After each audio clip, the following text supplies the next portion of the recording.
போனாலாம். ஒரு பொண்ணு வந்து விறகு போனாலாம். விறகு போகும்போது அவள் வந்து விறகு நிறைய பொறுக்கி கட்டி வச்சுக்கிட்டாளாம். விறகு கட்டி வச்சு தூக்கி விடுறதுக்கு பொழுதே போயிடுச்சா. விறகு தூக்கி விட தூக்க முடியலையா. அப்புறம் ஒருத்தரையும் காணாமா. அப்போ என்னடா உடனே கோந்துக்கிட்டு அழுததா அந்த பொண்ணி. அழுகும்போது ஒரு தவக்காய் தவக்கு தவக்குன்னு வந்துதான். வந்தோடனே தவக்கா மாமா எனக்கு சித்த இந்த விரவ சித்த தூக்கி விட்றியா அப்படின்னு கேட்டுதா.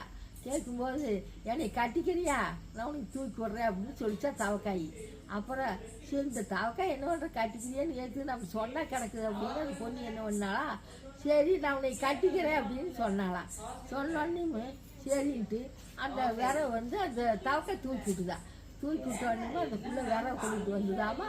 இவன் போட்டையாடு தாவுக்குன்னு வந்து தவக்காய் வந்தோடனே வந்து விரவை போட்டு குழந்தாளாம். இந்த தவக்காய் வந்து வாசல் வந்துட்டு தண்ணீரே கொடுப்பாளோ கிடுக்க மாண்டாளோ பாப்பம் ஐயா வண்ணாட்டே கேப்பம் ஐயா கை வீச்சே அப்படின்னா இது தவக்காய் இப்படி கேட்குது அப்படின்னு அதுக்குள்ளே கொண்டாந்து தண்ணி கொண்டாந்து கொடுத்தாளாம். தண்ணி குடிச்சு போட்டு போடுங்களா காத்திலே வைப்பாளோ கிக்க மாண்டாளோ பாப்பம் ஐயா வண்ணாட்டே கேப்பம் ஐயா கை வீச்சே அப்படின்னு. என்னதான் பண்ணுறது, தவக்காய் இப்படி பண்ணுது அப்படின்னு அதுக்குள்ளே காய்ச்சி வச்சு கொண்டாந்து தவக்காய் குடிச்சுதா.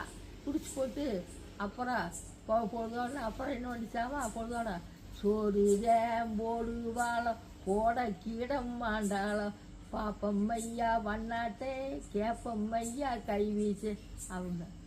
தவக்காயோட பெரிய தொல்லையாக போச்சு.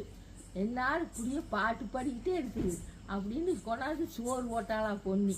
அந்த சோத்தை தின்னு போட்டு போய் கம்முன்னு போய் படுத்துக்கிட்டு விட்டுட்டாளாம்.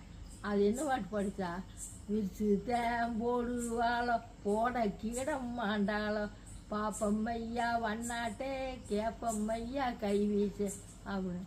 சரி இந்த தவக்காய் இப்படியே வாடுது என்னதான் பண்ணுறது அப்படின்னு விரிச்சு போட்டாலாம். படுத்து தூங்கிட்டுதான். தூங்கிட்டு எழுந்திரிச்சோன்னே என்ன பண்ணிச்சு, எழுந்திரிச்சோன்னே மாடு ஓச்சாமா. படுத்துருக்கு போய் கடுத்தாருக்க மாடு ஓடனே சவக்குன்னு வந்து தவக்காய் காலில் முடிச்சோடனே தவக்காய் செத்து போச்சான். அவள் வந்து நம்மளுக்கு கிரகம் தோழத்துக்கு அப்படின்னு அவன் இங்கே இருந்தான் அந்த புள்ள பொண்ணு. அந்த தவக்காய் வந்து அந்த வாக்கு வந்துச்சா பாட்டு படித்தான்.